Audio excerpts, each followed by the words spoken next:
bij het kabinet van de vicepresident. Hier, als jullie allemaal even erbij komen. Dit is de afdeling waar alle post komt. Weet jullie wat post is? Brieven die binnenkomen van de verschillende ministers.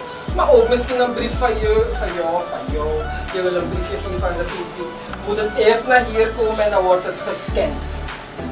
Waarom wordt het gescand? Stel dat die brief, misschien zijn we een beetje slordig geweest, want dat kan toch, we zijn sommige mensen, dan verliest het. Dan hebben we het altijd in onze PC. Kom, hier is de bibliotheek. Hier kunnen ze alle informatie krijgen van de verschillende plaatsen. Van verschillende ministeries. Dus jullie kennen dit, toch? Of kennen jullie, want ik ken het niet. Jullie zouden mij nu eigenlijk les moeten geven, want ik ken het niet. Kennen jullie dit? Boksje. Hier zie je alleen maar mannen, maar er zijn ook vrouwen die hier werken. Die meneer in het blauw is commandant, de commandant van de veiligheid. Overal waar je gaat bij een regeringsgebouw qua kabinet VP of kabinet president, ga je altijd veiligheidsmannen zien. Dit zijn veiligheidsmannen van de vicepresident. Als je komt naar de vicepresident, moet je altijd eerst hier aanmelden en hij schrijft alles netjes op. En dan word je begeleid door of mijn persoon of mijn collega die jullie straks zullen ontmoeten, of door de veiligheid.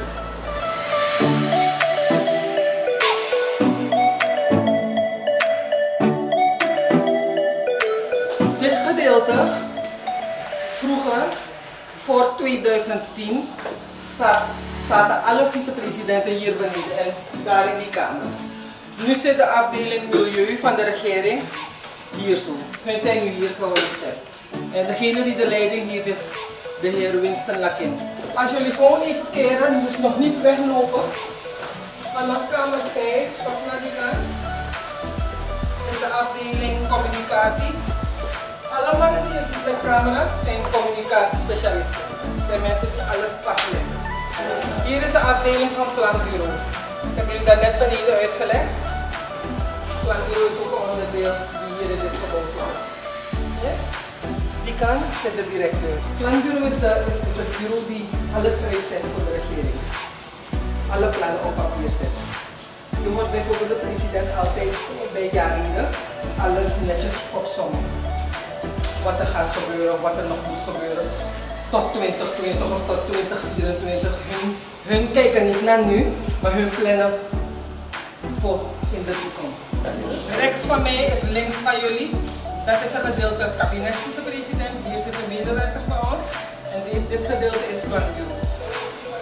De mensen die aan die kant zitten, zijn de secretarissen die altijd naar het DNA gaan voor de vicepresident. Jullie gaan dan naar het DNA, heb ik begrepen? Jawel, vrijdag. Ja. In het DNA, die secretarissen die daar zitten, die moeten alles opschrijven wat er gezegd wordt. Alles. En zo maken ze hun rapportage voor de vicepresident. Vijfde etage is volledig kabinet vicepresident. Alleen maar mensen die werken op het kabinet zitten hier. Dan mogen jullie een rondje maken, zo rond de tafel, dan kunnen we weer naar buiten. Alleen secretarissen van de vicepresident, ik heb jullie daar net uitgelegd. De meeste van de secretarissen gaan naar het DNA voor de vicepresident en dan, zo kunnen hun dan hun rapportage doorgeven aan de VP. Weten jullie wie dit is? Nee. Oké, dit is onze onderdirecteur administratieve kracht. Als ik ziek ben, moet ik haar melden. Ben ik laat, moet ik haar melden. Anders krijg ik een brief, net als jullie een brief krijgen. Wij krijgen dat ook. Alle zaken wat ons als personeel aangaat, moeten we bij de ODA lezen. Hebben jullie vragen voor onze directeur? Ze zijn ooit eens hier wat de directeur. Wel, het is leuk werk om met mensen om te gaan. En, je leert van elkaar. Hè. Je bent dagelijks met iedereen in contact. Het is leuk werk. Wat is financiën? Goed zo, jij bent bij de les. Komen jullie door, anders zien jullie niet toch? Kom, komen jullie, kom. Deze dames houden zich bezig met alle financiële zaken van het kabinet van de vicepresident. Goedemorgen. Welkom. Ze zijn een beetje schuw. Ja, dat zie ik, dat zie ik. En hoe vinden jullie dat nu? Ga ik jullie nu brengen naar het secretariaat van de directeur. Alle zaken van de directeur maken hun in orde. En de directeur is de persoon die na de vicepresident volgt. Als de VP er niet is en je wil de VP spreken en de VP kan op dat moment niet, dan gaan we je moeten verwijzen naar de directeur. En voordat je bij de directeur gaat, moet je eerst een afspraak maken bij deze dames. Hebben jullie een telefoon? Jullie hebben een telefoon. Dus jullie weten wat ICT betekent. ICT, weten jullie wat dat betekent? Alles met computers, alles met internet. Kijk onze directeur hier. Welkom. Zo leuk. Hoe gaat het? Dus als je de VP niet kan spreken, als de VP op dat moment niet ter beschikking is, dan moet je bij de directeur zijn. Maar voordat je bij haar gaat, moet je sowieso eerst een afspraak maken met een van deze collega's.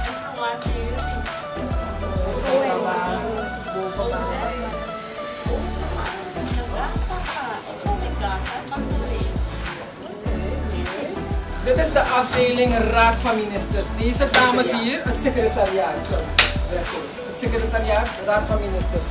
Alle zaken van de ministers worden hier in orde gemaakt. Dus daarom zie je ook zoveel administratief. Daarom zie je zoveel dozen. Zien jullie dat? Straks ga ik jullie brengen waar de ministers met de vicepresident vergaderen. En hun bereiden alles voor. Jullie hebben ze vragen stellen. Want dit is wel een belangrijke tak van de vicepresident. De vicepresident is voorzitter van de Raad van Ministers. Maar de raad is alle ministers mee elkaar. Hoeveel ministers hebben we? Vicepresident. Hoeveel ministers? Hoeveel ministers? Hoeveel? Goed?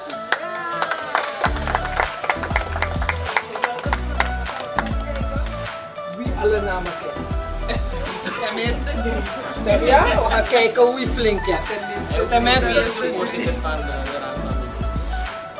Wie is de voorzitter?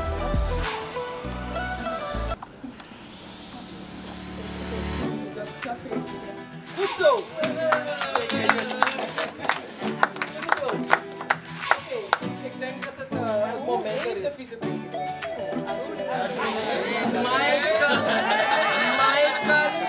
Michael, Ashwin, Adhin. Oké, dan gaan we nu. Yes. Hoe gaat het met jullie allemaal? Van welke school zijn jullie nou?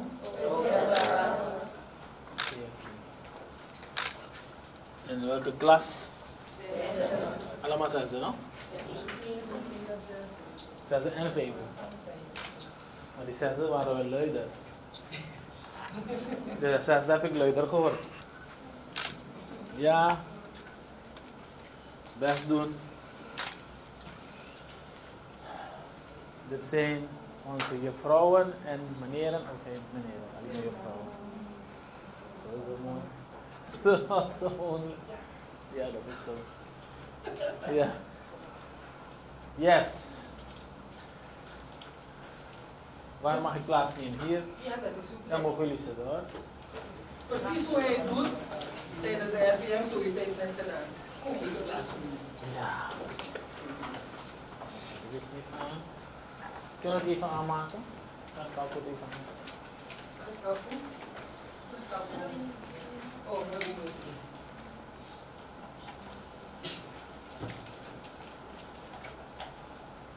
Jullie gaan een spoedcursus krijgen. Dan meneer Kalko even checken zelf. Ja. Dit is de zaal waar al die ministers zitten. En het wordt genoemd de Raad van Ministers. Oké, hoe wordt het genoemd? Raad wil zeggen een groep van mensen bij elkaar. Yes.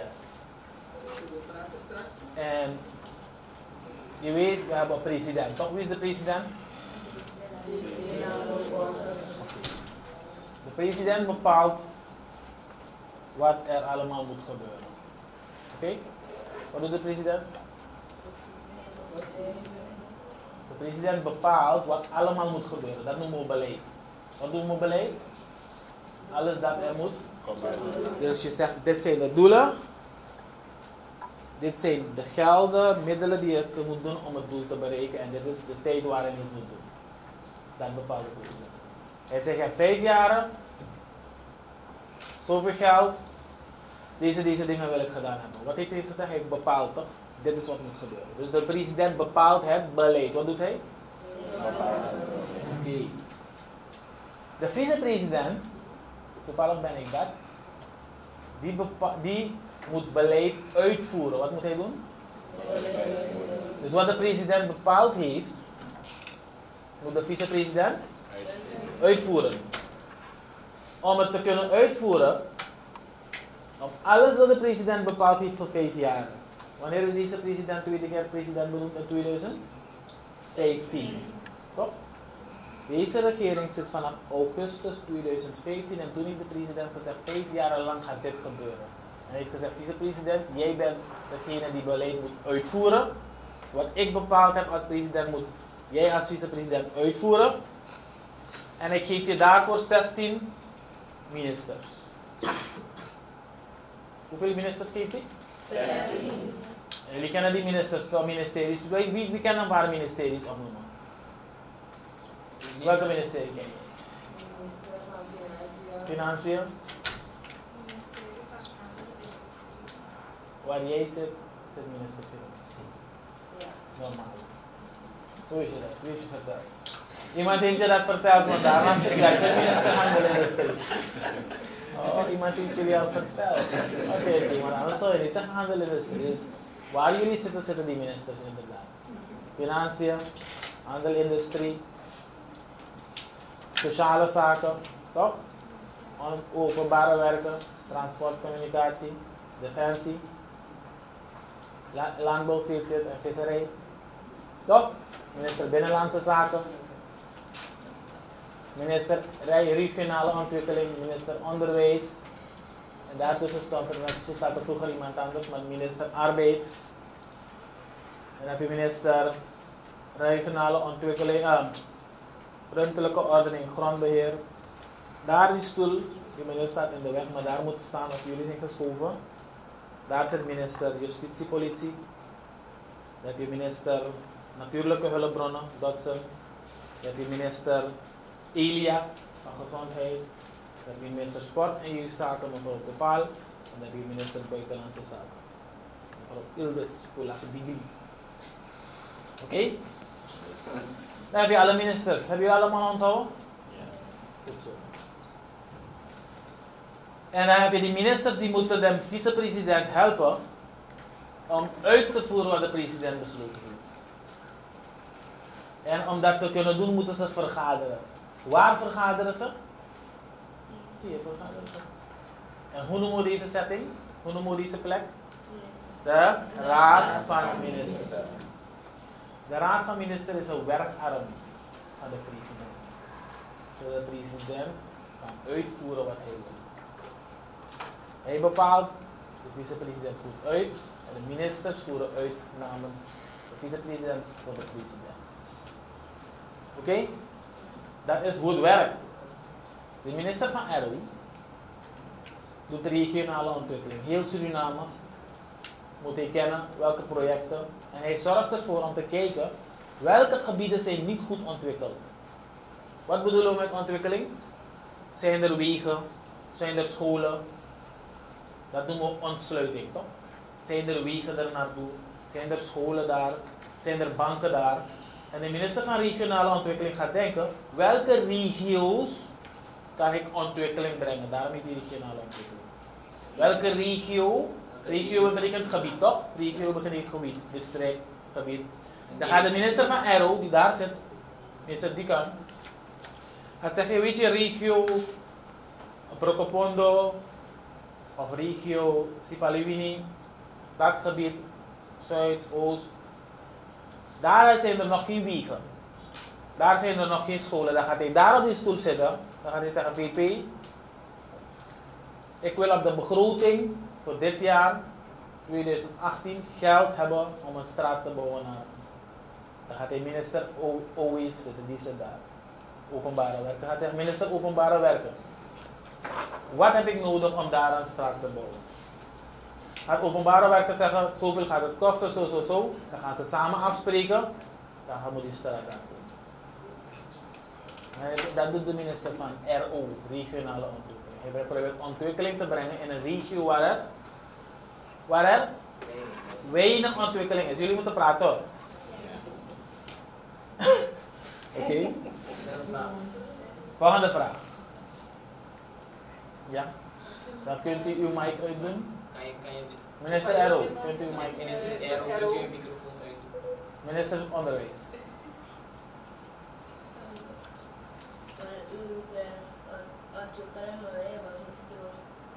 Ja, dus wat gaat er gebeuren om stroom daar te brengen? Kunt u uw mic uitdoen? Dus om stroom te brengen waar? Waar zal stroom te komen? Waar in het binnenland?